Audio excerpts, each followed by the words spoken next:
Gwaith Christ yn fydd o llawen hawn, a dy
Wel, bore da i chi gyd.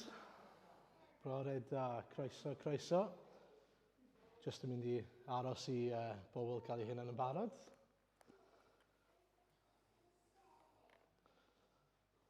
Pawb yn gallu clywed y cyfieithu'n iawn? Pawb yn...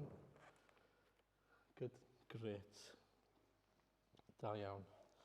Wel, croeso. Croeso i'n oedfa ni bore yma. Mae'n gret cael dod at ein gilydd yn enw Iesu Grist. Mae'n gret cael dod i'w geisio fe mewn mawl. Cyn i ni droi mewn gweddi a mewn addoliad, chydig o goeddiadau. Praw yma, mae gyda ni'r oedfa am hanner awr wedi 4. Please ymunwch gyda ni i addoli'r arglwydd. A mae gyda ni Griffith Jenkins yn pregethu gyda ni y prynhawn yma, sydd yn dod o Lwyn Hendi, a mae e'n hyfforddi ar gyfer y weinidogaeth. Felly, bachgen ifanc sydd yn hyfforddi i fod yn weinidog, felly bydde fe'n gret gallu dod a clywed a cael ein hannog ganddo fe, fi'n siŵr. Wedyn, o ran yr wythnos sydd i ddod, chydig o beth yn ychwanegol, dim lot y bach wahanol. Di Mercher, mae Mwncis Myrddin yn cael cino gyda'i gilydd, mae cino Nadolig gyda nhw. Please gweddiwch dros hwnna. Dwi ddim yn cofio faint o'r gloch mae e.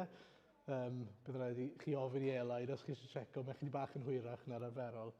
Ond mae cinio Mwncis Di Mercher. Wedyn mae'r cwrdd gweddi am 6 o'r gloch. Ac yna ar ddydd Iau am hanner awr 7 yn ôl yr arfer y grŵp T. A hwnna yw'r grŵp T olaf ar gyfer y tymor yma. Byddwn ni'n cael brec wedyn o chydig o wythnosau. So ar ôl yr wythnos yna bydd fi'n credu pythefnos neu 2 wythnos o gap bach ac o brec bach gyda ni. Wedyn, dydd Gwener ar gyfer y plant, mae gyda ni, ni'n gobeithio cynnal noson gemau. A'r syniad yw bod nhw'n gallu dod i'r festri fan hyn a chwarae gemau fel Xbox ac yn y blaen, a be bynnag maen nhw moyn, a cael pizza gyda'i gilydd a joio.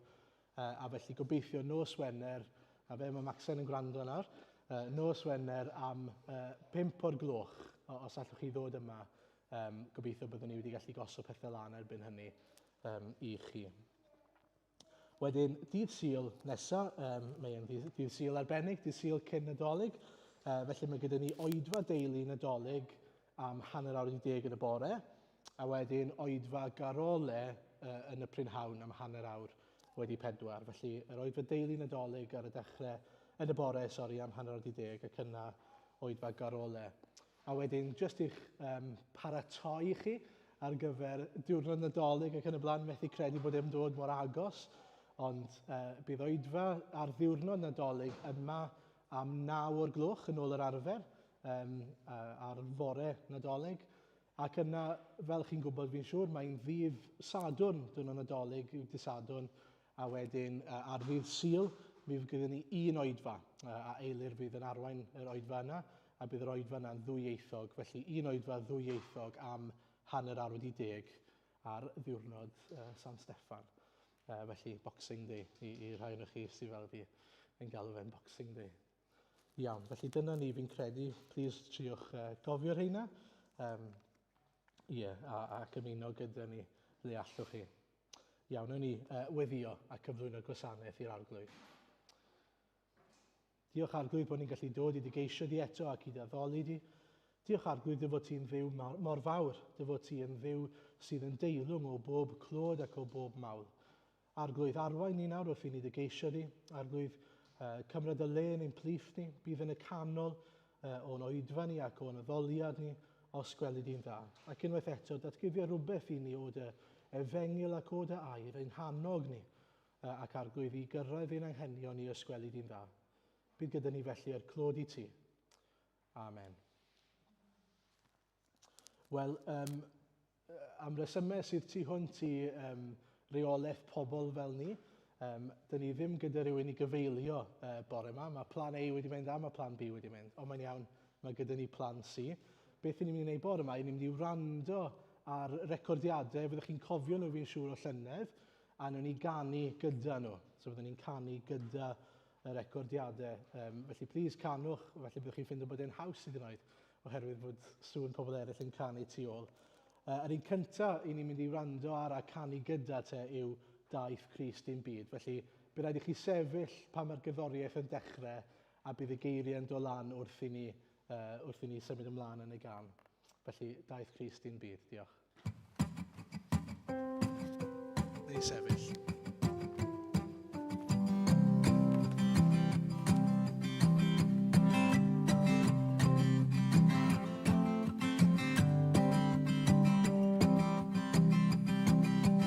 Daeth Crist dim byd o llawen hawn, a deued pawb yn hyd.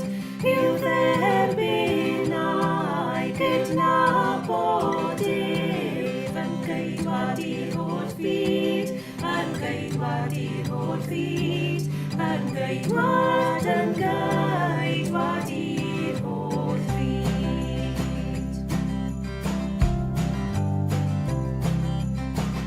Ydyn newyddion darlid, a'r ffordd o heddiw, a syniad pawb trwy'r ddaear gro, ei canol faw i Dduw, ei canol faw i Dduw, ei canol faw i Dduw.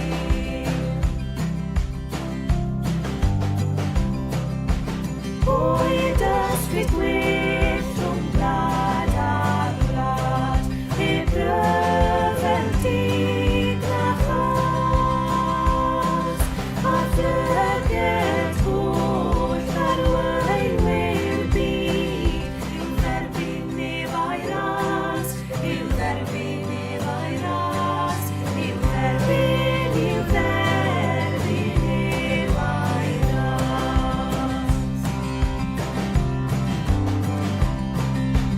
Daeneth a gobaith o'r pobl, i'w eiefen gilydd.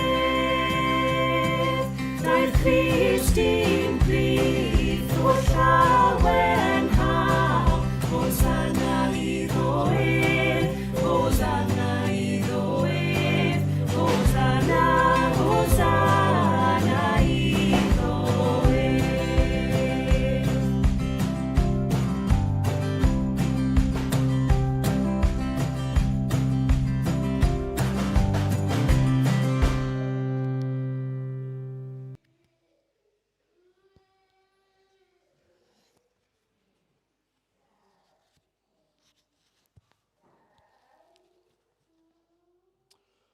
Wel, newn ni droi at yr arglwydd mewn gweddi gyda'n gilydd. Newn ni weddio.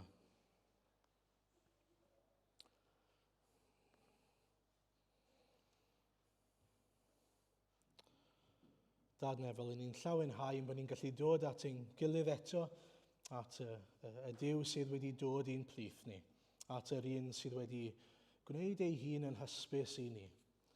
Arglwydd i ni'n llawenhau ac yn dathlu ar adeg y Nadolig fel gyffyn ni'n atgoffa wythnos diwetha, wrth i ni feddwl am, wrth i ni gofio eto a llawenhau ar adeg y Nadolig, Arglwydd.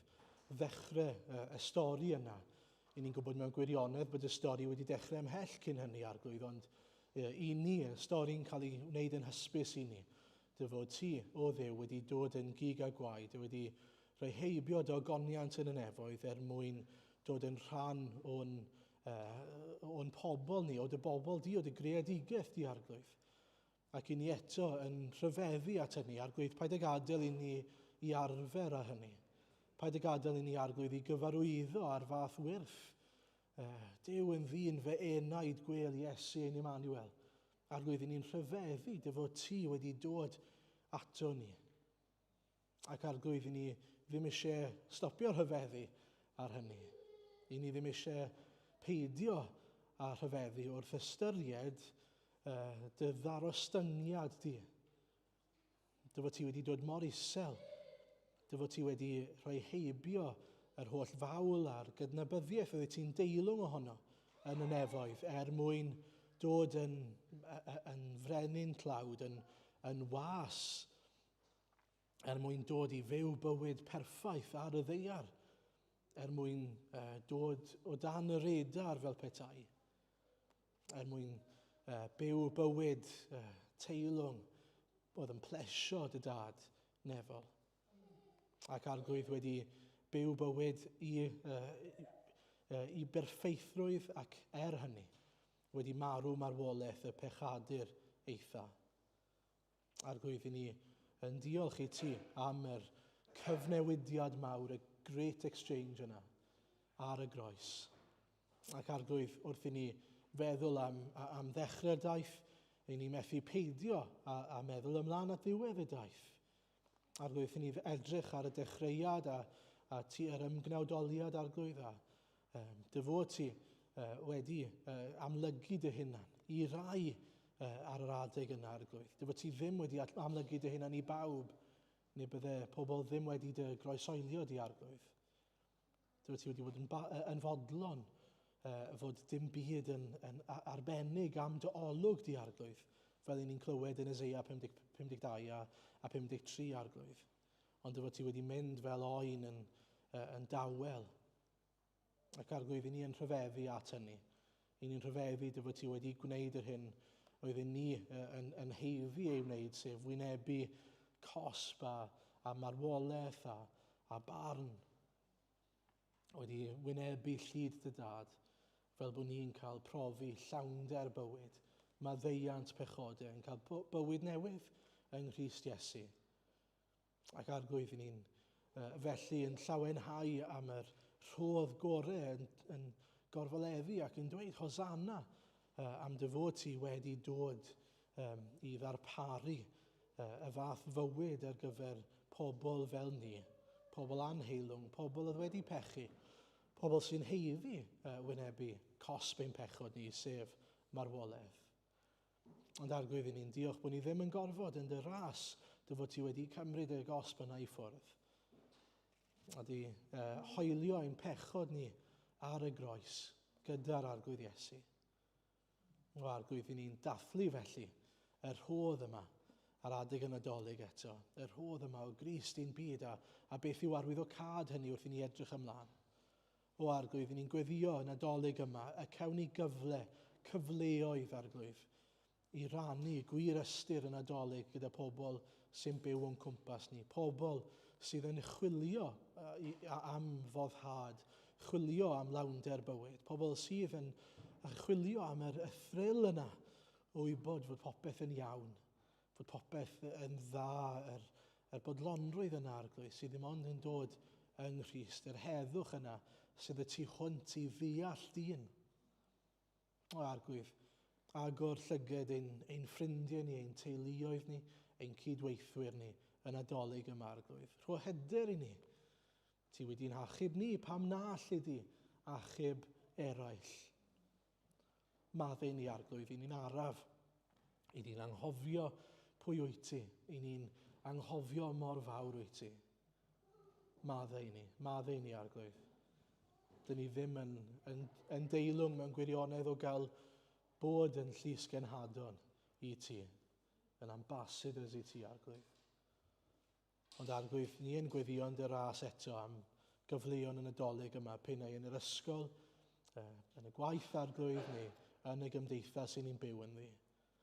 Arglwydd, helpa ni, atgoffa ni yn ddyddiol arglwydd, trwy dy air, mor werthfawr yw yr efengyl i ni wedi gredu, mor drawsnewidiol yw grym yr efengyl arglwydd. Arglwydd, ni'n byw mewn adeg sydd yn anodd i fod yn Gristion, sydd yn teimlo fel bod pobl yn wrthwynebus arglwydd. Ond ni'n diolch i bod ni ddim yn wahanol i'r bobl yma ni'n darllen amdano nhw'n dair di arglwydd. Mae yna bobl wedi bod yn wrthwynebus trwy hanes arglwydd. Ac eto ti wedi bod ar waith, a ti wedi bendithio, a ti wedi cadw. Arglwydd rwy ti'r un Duw. Felly arglwydd, nid i ein hannog ni ac atgoffa ni o hynny wrth i ni bwyso arno ti o sgweli di'n dda. Arglwydd yn ein bywydau ni, ni'n gweddio y byddwn ni'n dod yn debycach i'r arglwydd Iesu. Ni'n gweddio y byddu di yn dwy'n ffrwyth yn ein bywyd ni, wrth i ni fyw bywyd yng Nghrist, wedi'n plannu, ein trawsblannu mewn i'r arglwydd Iesu y wir wynwydden. Arglwydd helpa ni i newid, i gael ein traws newid, o un gradd o goniant i'r llall. Arglwydd ni'n gweddio byddwn ni'n gallu edrych ar yr rhestr yna o ffrwyth yr ysbryd yn dy air a gweld rhywbeth o ffrwyth yr ysbryd yno ni yn datblygu yn dwy'n ffrwyth. Ac arglwydd helpa ni i geisio hynny. Helpa ni ofyn i ti, arglwydd meithrin fi. Arglwydd ymdrin y fi yn ôl fy angen. Ysbryd gweithio yno fi. Felly bod eisiau amynedd arno ni, goddefgarwch. Felly eisiau lletygarwch arno ni. Beth bynnag yw e arglwydd. I ni'n gweddio byddwn ni'n tyfu yn y pethau yma. Ac y bydd pobl wedyn yn gweld rhywbeth o Iesu Grist yno ni. Ac yn rhoi clod i ti. Ac yn gweld grym yr efengil yno ni. Ac yn troi ato ti arglwydd. Felly ni yn gweddio unwaith eto, gna waith grymus yno ni a thrwom ni felly os gweled i'n dda. Nid ein mwyn ni, ond dy fwyn di arglwydd. Am dy fod ti yn deilwng, i ni'n llestri yn dy ddwylo di. Mae gyda ni'r trysor yma mewn llestri pridd, ond arglwydd defnyddio ni gweithio y craciau a'r gwendidau sydd ganddo ni arglwydd. Defnyddio ni i ni'n gweddio. Arglwydd felly, bendithio ni nawr wrth i ni ddal ati yn dy air di, ac arglwydd symud ni ymlaen yn ein perthynas ni gyda ti, yn ein cerddediad ni gyda ti os gwelid i'n dda. Ac os rhai yma sydd ddim eto'n dadnabod i, ni'n gweddio eto mai heddi fydd y dydd y bydden nhw'n gweld pwy wyt ti ac yn rhoi ei bywyd i ti os gwelid i'n dda. Ni'n gofyn hyn clod a mawl i ti. Amen.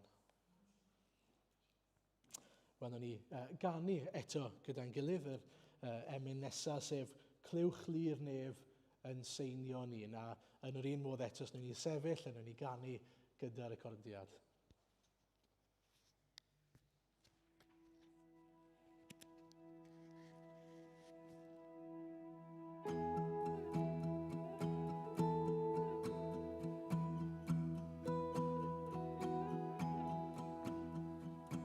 Clywch lir nef yn seinio ni'n, hen ffichen i coedwadu.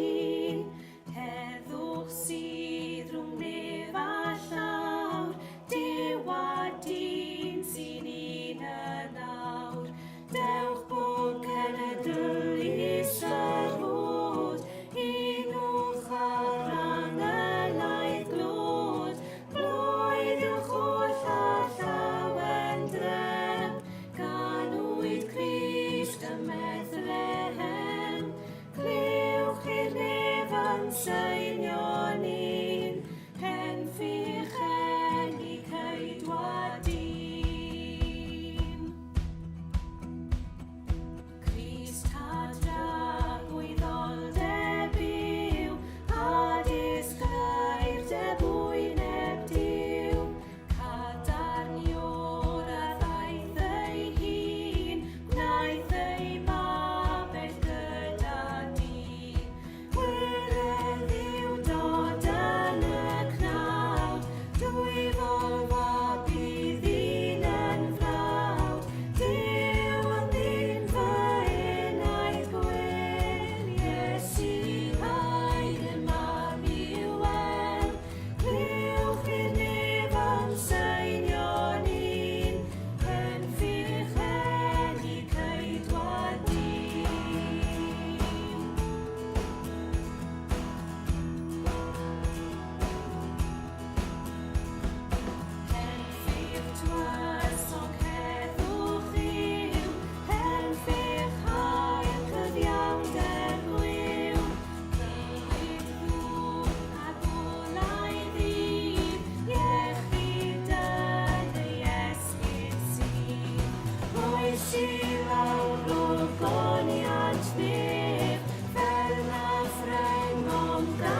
Wel, os oes Beibl gyda chi, plis trowch chi Luc pennod 2. A i ni'n mynd i edrych heddi ar adnodau 22 i 38.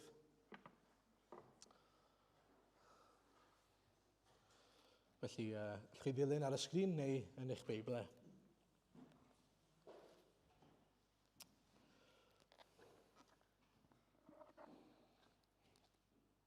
Felly, Luc 2, adnod 22 i 38.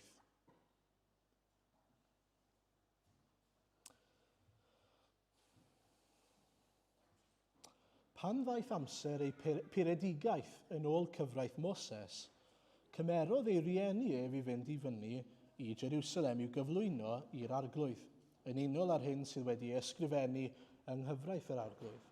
Pob gorew cyntaf anedig fe'i gelwyr yn sanctaidd i'r arglwydd ac i roi offrwm yn unol ar hyn sydd wedi ei ddweud yng nghyfraith yr arglwydd. Par o dirturod neu ddau giw colomen. Yn awr yr oedd dyn yn Jerusalem o'r enw Simeon, dyn cyfiawn a diwiol oedd hwn, yn disgwyl am ddiddanwch Israel, ac yr oedd yr ysbryd glân arno.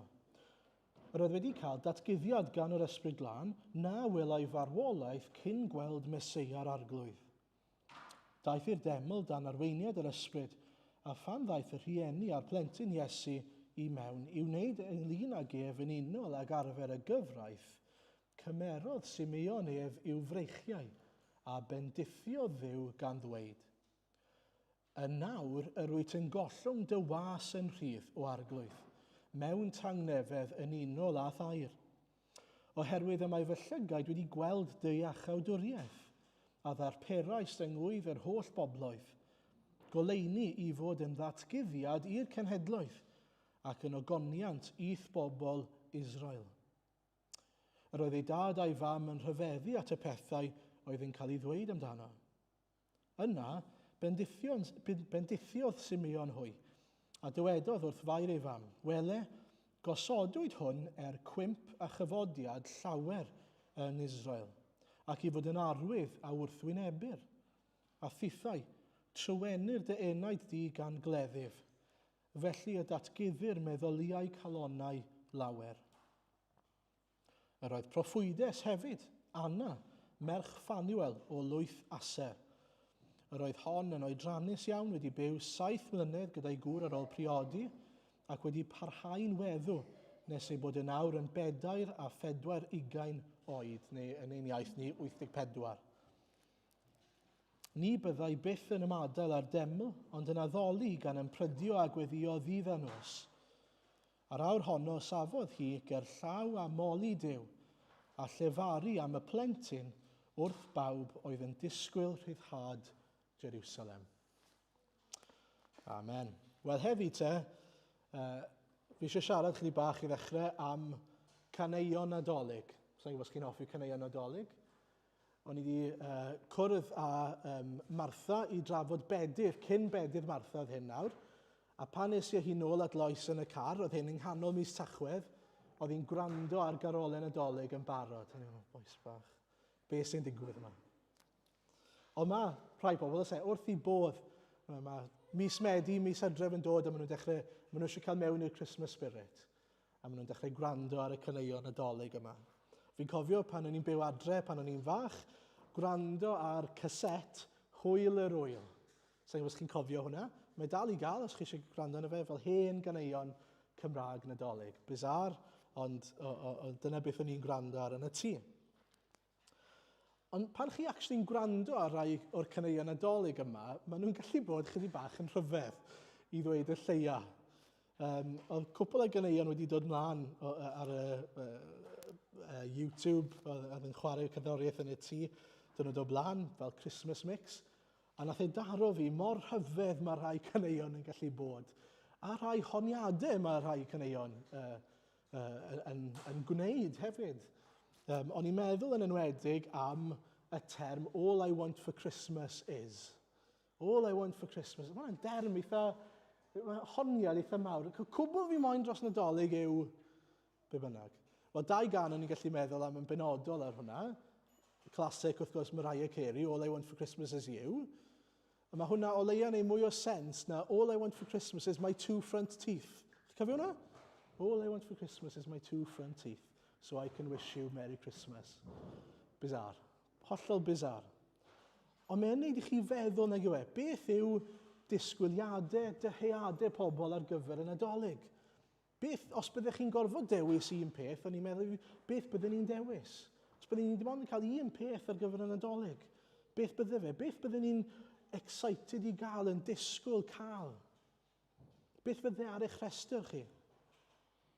Ond mae hefyd yn creu cyffro nag yw e. Chi'n meddwl am person yn aros ac yn disgwyl am yr un peth arbennig yma. Cwbl fi eisiau set o ddanedd, ond falle rhywbeth bach mwy exciting na hynny. Wel, dyna sydd gyda ni heddiw mewn gwirionedd yw 2 berson sydd yn aros yn excited am un peth. Un peth. Mae gyda nhw y dyhead yma, disgwyliad yma am un peth yn benodol. A disclaimer, oedd e'n bach yn hwyr. Nath e ddim dod ar y Nadolig officially atyn nhw, dath e ryw 40 diwrnod ar ôl y Nadolig, yn ystod y cyfnod puredigaeth yma. Ond chi'n deall y pwynt, fi'n siŵr. Yr un peth oedd rhain wedi bod yn gweddio am, ceisio Duw am, edrych ymlaen ato, maen nhw'n ei gael yn ffurf Iesu Grist. Yn gyntaf te, ni'n mynd i edrych ar hanes Simeon. Ni'n mynd gwybod lot am Simeon, heblaw am fod e'n ddyn cyfiawn a diwiol, a bod e'n aros am rhywbeth. Beth oedd e'n aros am? Diddanwch Israel. Yn beth yn gweithio ni? Aros, edrych ymlaen, excited am, nid rhyw anreg Nadolig penodol, ond diddanwch Israel. A beth yw hynny te? Wel, gair i ddechrau yw diddanwch sydd ddim yn sôn am cael eich diddannu yn yr ystyr entertainment. Mae hwnna'n falle'n bwysig i ddweud. Nid entertainment Israel, mae'n sôn am cysur, cael eich cysuro gan rhywun neu rhywbeth. So cysur ar gyfer Israel i ni'n clywed fan hyn. A felly mae chi ofyn y cwestiwn, wel pam fod angen cysur ar bobl Israel? Pam fod angen iddyn nhw gael eu cysuro? Wel, y rheswm cyntaf te yw oherwydd fod y sefyllfa yn Israel yn wael. Oedd hi'n ofnadw yn Israel ar y pryd. Os ydych chi'n edrych ar hanes Israel, ar y pwynt yma mewn hanes, ond nhw wedi colli annibyniaeth gwleidyddol. Oedd Herod yn frenin, oedd yn rheoli yn gas ac yn greulon. Heb sôn am y ffaith wedyn, byddwch chi'n edrych ar y deml, ar y so-called pobl diwiol. Ac yn gweld fod yr ysgrifenyddion a'r Phariseaid i gyd yn bod yn ddeddfol, legalistic, chi'n cofio ni'n sôn am hwnna, chydig wythnosau yn ôl. Heb sôn am wedyn fod y proffwydi wedi mynd yn dawel iawn. A felly yn sydyn, chi'n edrych ar Israel yn y cyfnod yma, a chi'n sylweddoli fod e'n adeg tywyll iawn yn ysbrydol. Adeg tywyll iawn yn ei hanes nhw. Ac wrth gwrs, felly, mae hynny yn amlygu i ni yr angen am gysurwr. Yn y tywyllwch, beth sydd eisiau goleuni. Mewn adeg lle mae popeth yn mynd yn anghywir, lle dyw Duw ddim i weld beth sydd angen. Duw, cysur. I bwyso ar y ddewyd am un fydde'n dod i gysuro pobl Israel. Oedd angen Meseia arnyn nhw. A felly, o'n nhw'n gobeithio am gysur oherwydd fod angen cysur arnyn nhw. Mae hwnna'n gwneud sens gobeithio i ni. A mae'n bwysig bod ni'n gallu gweld hynny, bod angen cysur arnyn nhw oherwydd y sefyllfa maen nhw'n byw yn ddi. Mae Duw wedi amlygu rhywbeth i Simeon ac i Anna o'i hangen nhw am gysur yr arglwydd. Yn gobeithio bod e wedi gwneud yr un peth i chi a fi ac i bobl eraill hefyd. A bydd e'n neud hynny i bobl eraill yng nghanol adeg tywyll. Yr ail reswm te.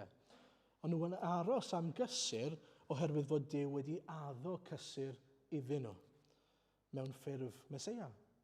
Pam bod nhw'n chwilio am gysurwr Israel neu diddanydd Israel?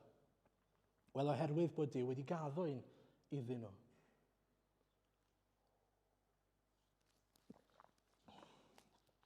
Chybach, ond yn edrych o gwmpas a gallen nhw wedi anobeithio. Os dim gobeith i bobl Israel mwyach. Ond na, maen nhw'n ceisio Duw, mae'n gweud yn amlwg fod Anna a Simeon wedi bod yn pwyso ar yr arglwydd ac yn ymddiried yn yr arglwydd am gysurwr eu cenedl nhw. Pam? Oherwydd fod Duw wedi gaddo un. Mae Duw wedi gaddo, felly maen nhw'n mynd i ymddiried. A mae hynny mor encouraging i ni. Gobeithio, y bore yma. Gobeithio bod chi'n gadael bore yma os unrhyw beth wedi cael eich annog. Oherwydd fod dau berson o leia, ni'n gwybod am, oedd yn credu fod Duw yn mynd i dilifro ar yr addewid yna. Ond nhw'n credu yn pwyso ar yr arglwydd, mi fydd e'n anfon Meseia. Mi fydd un yn dod, mi fydd un yn dod. Mor dywyll yw hi.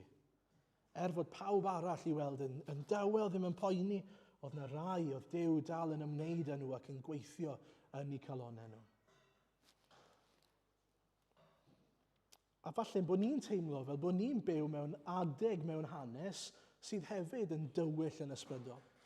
A mewn adeg lle ni'n ffindio fe'n hawdd anobeithio. Ond mae gyda ni yr un Duw ac oedd gyda Anna a Simeon. Mae gyda ni yr un arglwydd sydd yn gweithio yn ein plith ni.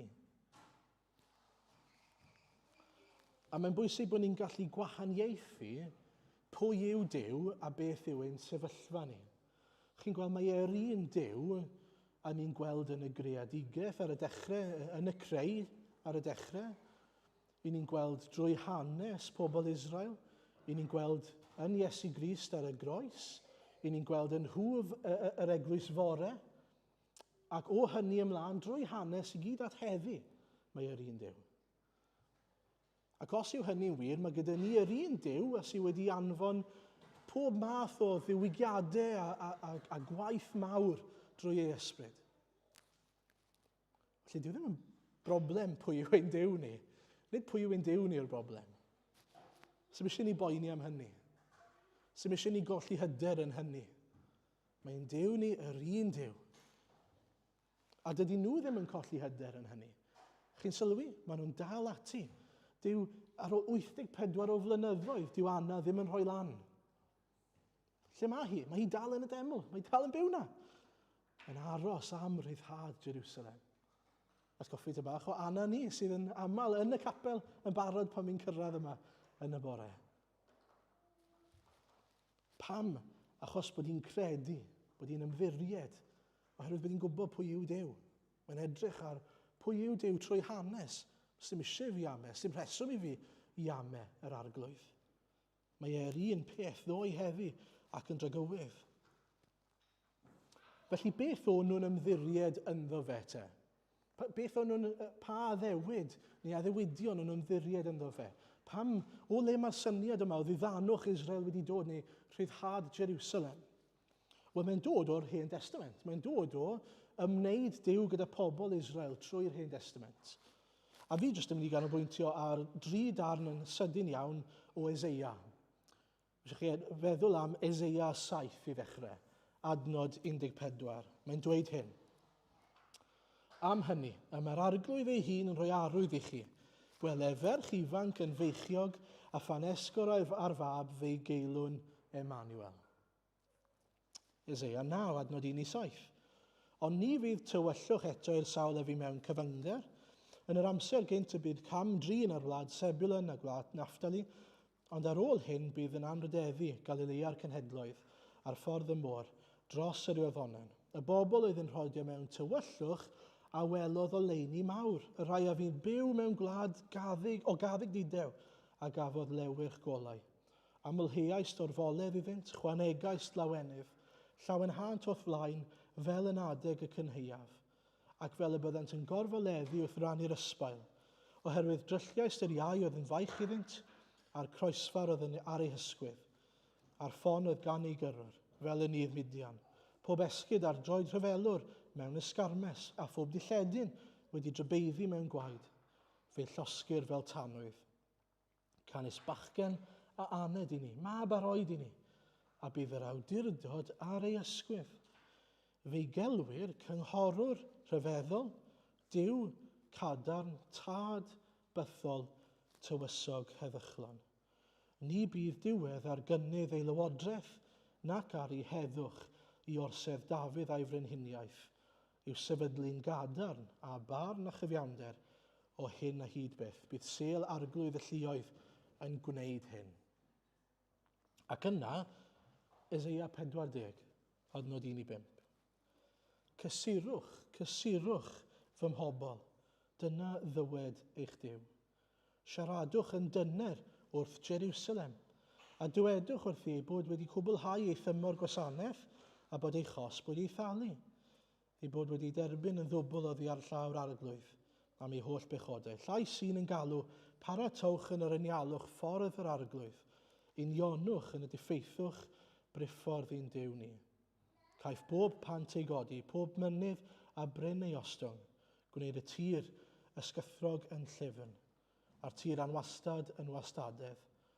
Datguddir gogoniant yr arglwydd, a phawb ynghyd yn ei weld, gennau'r arglwydd a lefarodd.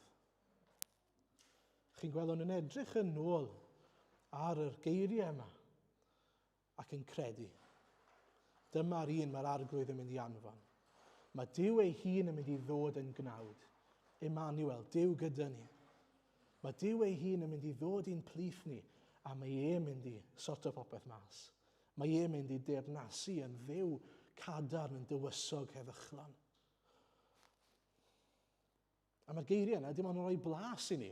Felly ni fynd trwy'r Hen Testament, byddwn ni am wythnosau, misoedd, yn darllen am addewidion Duw yn yr Hen Testament, am Feseia ar ein cyfer ni. Yr addewid mae Duw wedi wneud. A dyna yw ystyr diddannwch Israel, un oedd yn mynd i ddod i gysuro i pobl nhw, gyda gobaith go iawn, gobaith sicr o achubiaeth, o iachawdwriaeth.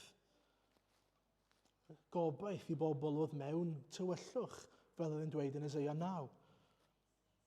Nid jyst brenin daearol chwaith, fel oedd rhai yn amlwg wedi camddeall, ond Duw ei hun yn gweud hynny'n glir iawn.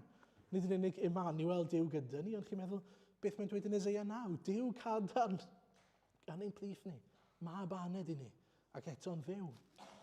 Rhyfeddol, un yn dod i deyrnasu yn dduw yn arglwydd i'n byd ni. A felly, na chi rhywbeth gwerth chweil i edrych ymlaen ato? O'n nhw'n darllen yr Hen Testament, o'n nhw'n gweld yr addewid am Feseia, a dyna beth o'n nhw'n edrych ymlaen ato. Dyna beth oedd ei golygon nhw arno, y Meseia. Yr un oedd wedi cael ei addo. Dyna beth oedd y disgwyliad yn amdano, diddanydd Israel. Ac yna chi'n edrych ar hanes Anna. A os edrychwch chi yn eich Beiblau ar adnod 36 i 38, dyna lle mae'n sôn am hanes Anna, proffwydes oedd hi. I ni ddim yn gwybod lot amdani hi. Ni'n gwybod rhai pethau, mae enw hi yn golygu gras. Oedd hi'n ferch i Phanuel. A gyda llaw, y gair Phanuel yw y fersiwn groeg o'r enw Penuel, yn ddiddorol. Interesting fact yw hwnna, dim bod arwyddocad iddo fe o'r reidrwydd. Oedd hi wedi byw bywyd anodd yn amlwg. Os ydych chi wedi colli eich gŵr ac yn weddw pryd hynny yn enwedig, oedd hi'n anodd arnoch chi. Oedd hi'n anodd iawn arnoch chi. Ac oedd hi wedi byw gyda'i gŵr am 7 mlynedd, oedd e wedi marw, ac am 84, oedd hi dal yn 84 oed wedyn, am fain bynnag o flynyddoedd wedyn, oedd hi dal wrthi yn byw yn y deml. Nawr, ni ddim yn gwybod os ydy'n llythrenol yn byw yn y deml neu ddim, falle bod hi, falle bod hi ddim. Dyw e ddim rili bwysig. Oedd e fel, o'n i yn dweud yn aml am Jenny. Fi'n siŵr bod Jenny'n byw yn y capel hefyd, achos mae wastod ma. Falle mae y math yna o fyw yn y deml, oedd hi'n ar trwy'r amser. Ond sylwch, oedd y siom o golli gŵr hi ddim wedi chwerwi hi yn erbyn yr arglwydd o gwbl. Oedd y teimlad yna bod hi wedi cael cam rywsut ddim yn dod mewn i meddwl hi o gwbl i'r gwrthwyneb. Mae bellach eisiau byw yng nghwmni yr arglwydd. Fi'n ffindo hwnna'n rhyfeddol. Dydy ddim wedi chwerwi yn erbyn yr arglwydd, oedd hi wedi closio at yr arglwydd. Mae'n esiampl gret i ni o beth i wneud pan mae bywyd yn anodd. Pan mae pethau'n dod ar ein traws ni sydd yn anodd iawn wynebu. Beth sy'n angen wneud? Troi at yr arglwydd, ceisio'r arglwydd, dibynnu ar yr arglwydd. Cael ein cynnal ganddo fe, fel mae hi yn amlwg wedi. A mae'n amlwg bod Duw yn ymwneud â hi. Mae'n amlwg wedi datguddio pethau iddi hi. Mae'n amlwg wedi datguddio y gair iddi hi, yr Hen Testament, mwyn iddi hi allu disgwyl am rhyddhad Jerusalem. Neu os rhywbeth, mae Saesneg yn well fyna, dibynnu ar eich fersiwn chi, prynedigeth, redemption, Jerusalem. Bod nhw'n cael eu prynu'n rhydd. Sy'n union beth mae'r arglwydd Iesu wedi dod i wneud, wrth gwrs. I'n prynu ni'n rhydd o'n pechod ni a gwafel Satan. A felly mae hi'n disgwyl am ryddhad Jerusalem, yr un peth a diddannwch Israel yn y bôn. Cael profi y Meseia, a'r waith reality y Meseia. A ni'n clywed beth sy'n digwydd pan maen nhw'n gweld Iesu Grist, pan maen nhw'n cael yr anreg yma os hoffech chi o beth maen nhw wedi bod yn aros amdano. Mae'n neud i fi feddwl, yn enwedig gyda Simeon, mae rai fi weid, am blentyn bach yn dod lawr y grisiau ac yn gweld yr anrhegion ar fore dydd Nadolig. Ond 1000 gwaith yn well. Gwrandewch ar ei ymateb adnod 27 ymlaen.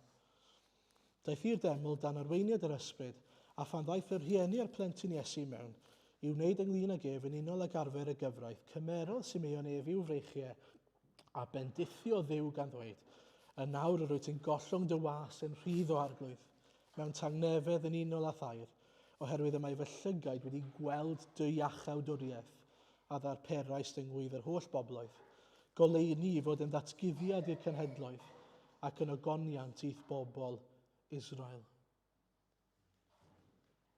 Chi beth i weid? Mae basically'n dweud fan hyn, reit, I'm done. Allai farw nawr. Fi wedi gweld ei gyd.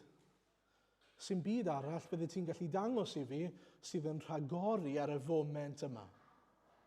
Sy'n byd gwell na be fi wedi cael profi nawr. Fi wedi gweld Iesu Grist.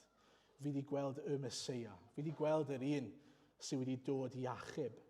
A sut fi'n gwybod hynny? Wel dyma beth mae'n galw Iesu Grist.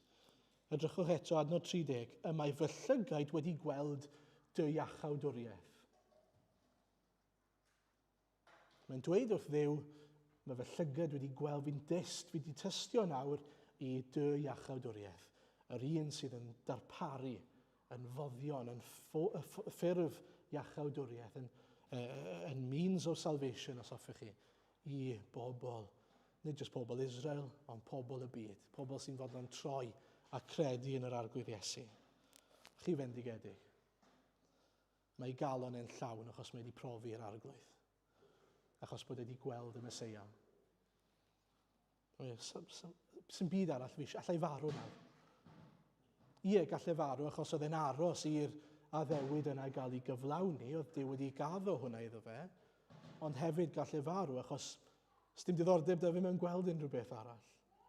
Hwna yw i freuddwyd i obaith penna fe, gweld Iesu Grist. A mae e'n thrilled. A bod Duw wedi cyflawni ei air ac ei addewid iddo fe.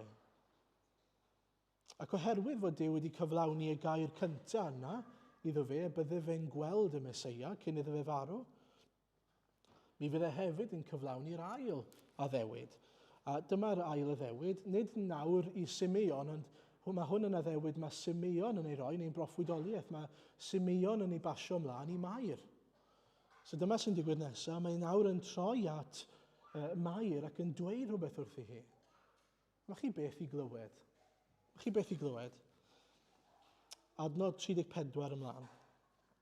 Yna bendithio Simeon hwy a dywedodd wrth fair ei fam, wele gosodwyd hwn cwymp a chyfodiad llawer yn Israel ac i fod yn arwydd a wrthwynebyr a thithau trywenir dy enaid di gan gleddyf. Felly y datguddir meddyliau calonau lawer. Chi beth i glywed yma? Ar ôl y llawenydd mawr yma. Mae'n eitha poeniant. Mae'n eitha caled a trwm Mae llawenydd i gael yn beth i ni'n clywed. Wrth gwrs bod e. Ond ar yr un pryd, mae'n bittersweet, byddwn ni'n gweud. Chwerw felys, os oes y fath derm i gael. Pam oherwydd yn yr darn yma ni'n clywed, mae pobl yn mynd i wrthod dy fab di. Mae pobl yn mynd i gwympo oherwydd bod nhw wedi dod wyneb yn wyneb gyda dy fab di. Mae yna rai yn mynd i gael ei dyrchafu dyna'r newyddion da. Ond mi fydd ei henaid hi'n cael ei drywanu oherwydd beth fydd yn digwydd i dy fab di, mae'n dweud wrth Mair. A mae'n pwyntio ni ymlaen, wrth gwrs, at y groes. Mae'n pwyntio ni ymlaen at fywyd a marwolaeth Iesu Grist. Mae'n yn atgoffa ni bod yna adeg yn mynd i ddod lle bydd pobl yn cwympo neu'n cael ei dyrchafu drwy Iesu Grist. Ac y bydd hi ar adeg yna pan fydd e'n cael ei groeshoelio, bydd e'n cael ei thrywanu yn ei henaid hi wrth weld ei mab ei hun yn cael ei ladd dros bechodau pobl fel ni. Yna ymateb Anna te. Beth yw ymateb Anna? Wel, dyma mae'n dweud, yr awr honno safodd hi ger llaw a moli Duw a llefaru am y plentyn wrth bawb oedd yn disgwyl rhyddhad Jerusalem. Yn gyntaf te, mae'n moli Duw, mae'n diolch i'r arglwydd.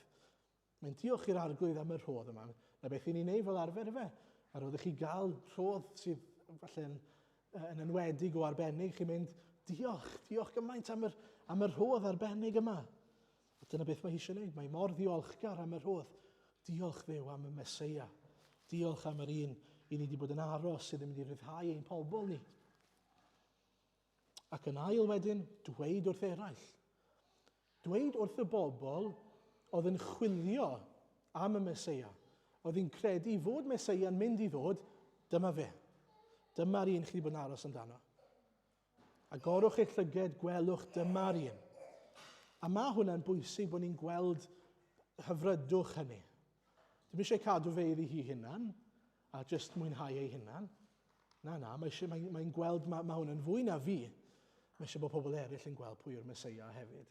Mae eisiau bod pobl eraill yn mwynhau y Meseia drostyn nhw ei hunan. Felly, mae Simeon ac Anna wedi cael beth o'n nhw'n disgwyl amdano. Beth o'n nhw'n aros amdano, sef gweld Iesu Grist, gweld cyflawniad yr addewid yna am Feseia, am fifanwch Israel neu ryddhad Jerusalem. Ac yn gyntaf fi eisiau'n atgoffa ni, mae dyna'r unig beth sydd yn gallu bodloni yn eidiau unrhyw un ohono ni. Yw profi bod Iesu yn Feseia, gweld drosto ni'n hunain a credu fod Iesu yn Feseia. Bod ni'n gallu edrych yn ôl ar yr Hen Testament yn yr un ffordd a ni'n gweld bod Iesu wedi cael ei addo fan hyn. Pa fath o waredwr yw e? A ni'n gallu gweld cyflawniad hynny yn Iesu Grist yn y Testament Newydd. A fi'n gallu gweld bod wedi dod i faddef ymhechod i. A bod ni'n credu ac yn derbyn hynny. Dyna peth cyntaf. Yn ail, cofiwch nad yw tywyllwch ein sefyllfa ni yn effeithio ar pwy yw ein Duw ni. Mae hwn yn bwysig iawn. Un peth chi'n gweld fan hyn, dim ond Anna a Simeon ni'n clywed amdano. A dim lot o bobl eraill sydd ni'n clywed amdano sydd yn wir yn disgwyl y Meseia. Sydd yn credu fod sydd wedi rhoi wedi dot the dots math o beth, wedi gweithio mas beth o Duw yn dweud trwy, wrth gwrs, datguddiad Duw ei hunan. Ond mae yna rai. A beth ni'n anghofio'n aml yw y bobl yma, oedd Duw yn gweithio yn eu plith nhw mewn tywyllwch. A weithiau ni'n gallu edrych yn cwmpas ni, yn edrych ar gyfyrddin, yn meddwl, waw, i ni mewn tywyllwch, i ni'n anobeithio. Na, sy'n eisiau ni anobeithio, mae Duw, yr un Duw, yn gweithio heddi a mi fydd yn gweithio nes bod e'n dod yn ôl. Sy'n eisiau ni amau hynny. Yn ola, y Nadolig yma, i ni ddim yn aros am Feseia fel mae Simeon ac Anna yn aros am Feseia. Pam? Oherwydd mae wedi dod. A felly mae'n gwaith ni chydig bach wahanol. Sy'n eisiau ni ddisgwyl am Feseia, mae yma. Ond mi'n credu bod Anna yn esiampl da iawn i ni o sut dylen ni fod yn y Nadolig yma. Yn diolch i'r arglwydd am y Meseia ac yn rhannu'r newyddion da. Chi bod be? Dyma'r un mae Duw wedi paratoi ar ein cyfr ni. Dyma'r un mae'r arglwydd wedi addo. Dyma'r un sydd wedi dod i'n plith ni. Dyma'r un sydd wedi newid hanes am Beth. Dyma'r un sydd wedi newid trywydd ein bywyd ni o fod yn anobeithiol i fod yn obeithiol. Goleuni mewn tywyllwch. A felly her i ni, edrychwch yn y gair, atgoffa yn hunain o pwy yw ein Duw ni. Lle mae wedi cael ei addo yn yr Hen Testament a sut mae'r arglwydd Iesu yn cyflawni hynny.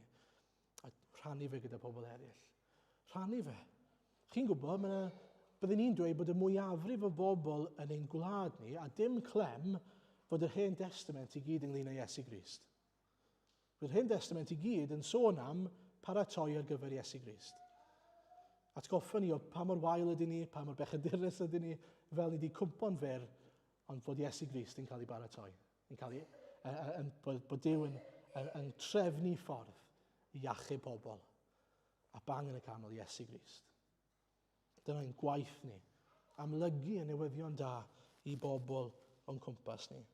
Ac yn ola, fi'n credu bod hyn yn bwysig, un peth oedd Anna a Simeon yn wneud oedd pwyso ar addewidion Duw. Ond nhw'n edrych ar yr Hen Testament ac yn gweud, wel arglwydd, ti wedi dweud e. Eseia 9, Eseia 7, Eseia 40. Ac os ti wedi dweud e, ti'n mynd i wneud e. A felly, please, arglwydd, gwna fe. Yn unol â dewyllus ti, gwna fe. A mae pob addewid sydd yn y gair yr un peth. I ni'n gwybod bod yna, ac os nag yw wedi cael ei gyflawni eto, i ni'n gallu edrych ymlaen atyn nhw. A dweud, arglwydd, ti wedi dweud hyn, felly please, gwna fe. Mae gyda ni'r hawl, y gwahoddiad, y cyfrifoldeb, falle gallech chi ddweud, i fynd a ceisio a ddewidion Duw. Mae'n agor y drws i ni. Dychmygwch os bych chi'n gweud wrth blentyn eleni, siop anregion yna, siop teganau fyna, cer i gael unrhyw beth ti moyn. Dim ond bod ti'n mynd ac yn cymryd off y silffodd, cael unrhyw beth ti moyn. A bod nhw'n troi mewn, bach o ffaff, rili. Oni bai bod ti'n mynd i roi yn fy nwylo fi, sa'n mynd i wneud e. Sa'n credu bydden nhw'n ei na, achos mae gyda plant mwy o sens na hynny. Maen nhw'n gwybod mae e werth yr ymdrech i fynd ag estyn pethau oddi ar y silffodd fel bod fi'n cael nhw, fel bod fi'n cael mwynhau nhw. Mae beth am addewidion Duw te? Maen nhw maen nhw ar y silff i ni. A'r silffoedd gael Duw. Ydyn ni'n mynd i geisio nhw? Neu ydyn ni'n mynd i anwybyddu nhw?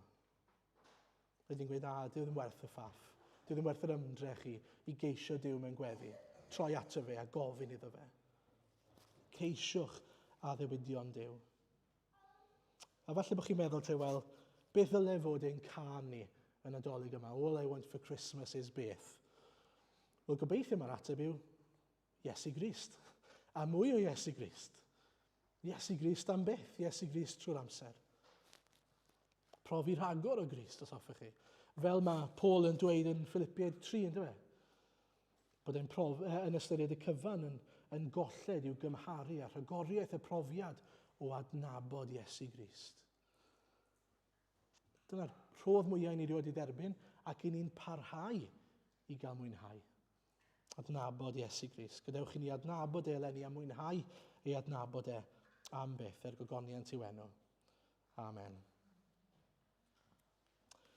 Wel, ni'n mynd i orffen te trwy ganu ar gyfer heddiw'r bore yn faban bach, y ganwyd gwreiddyn Jesse yn faban bach. A beth mae'r emyn yma'r garol yma'n neud, rili, yw yn atgoffa ni o yr hyn mae'r arglwydd wedi ei addo i ni, ei baratoi ar ein cyfer ni, a ni'n gweld cyflawniad pob peth yn Iesu Grist. Felly eto, os nhw'n ni sefyll, nhw'n ni ganu gyda'r recordiad.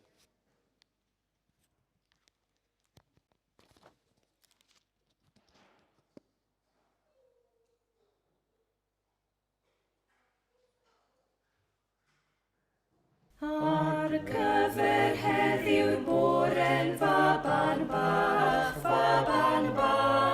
y ganwyd gwreiddyn Jesse'n faban bach.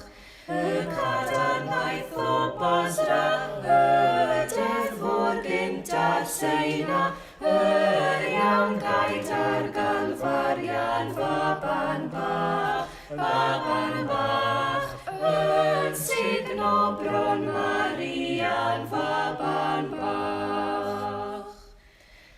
maid, piwiodd ddŵr Ezekiel ar un mair, a gwyddfed Seia Daniel ar un mair.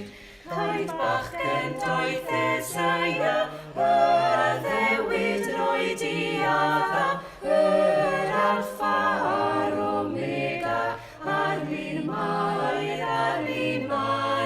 mewn cwr a Methlem Jiwda, ar un mair. Am hyn bechadir brysio fel yr wyd,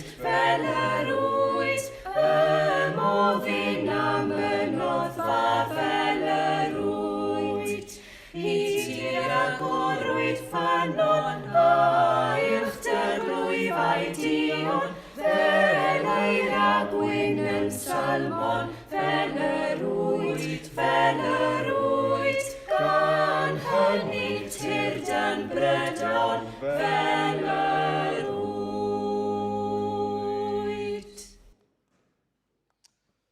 Diolch Arglwydd, dy fod ti wedi darparu yr arglwydd Iesu, wedi trefnu fod yr arglwydd Iesu yn dod i'n byd ni, yn Feseia, yn arglwydd, yn frenin, yn un i dirnasu ac i achub. Diolch Arglwydd, dy fod ti wedi gaddo fe yn yr Hen Testament, a bod ni'n gweld cyflawniad yr addewidion yna yn Iesu Grist. O Arglwydd, ni'n diolch am agor ein llygad ni i wirionedd yr efengio, a ni'n gweddio Arglwydd, a byddi di'n derbyn ein mawl ni yn gyntaf. Diolch Arglwydd am ddod i'n hachub ni. Diolch am ddod i'n rhyddhau ni ac i'n diddannu ni'n cysuro ni, am ein bod ni'n bobl yng nghanol ein pechod yn ddiobaith. Ac Arglwydd, ni'n gweddio a byddi di'n helpu ni nawr wrth i ni fynd adre, wrth i ni fyw bywyd yr wythnos yma, i rannu hyn, fel oedd Anna yn rhannu hyn gyda'r bobl ei chwmpas i, fod y rhyddhad wedi dod, fod y diddanydd wedi dod. Arglwydd, helpa ni i wneud yr un peth, Arglwydd, i bwyntio pobl at yr unig un sydd yn ffynhonnell ein iachawdwriaeth ni. Dy iachawdwriaeth, Iesu Grist, wedi dod i'n byd ni. Diolch Arglwydd, clod i ti, mawl i ti, derbyn ein mawl ni nawr. Amen.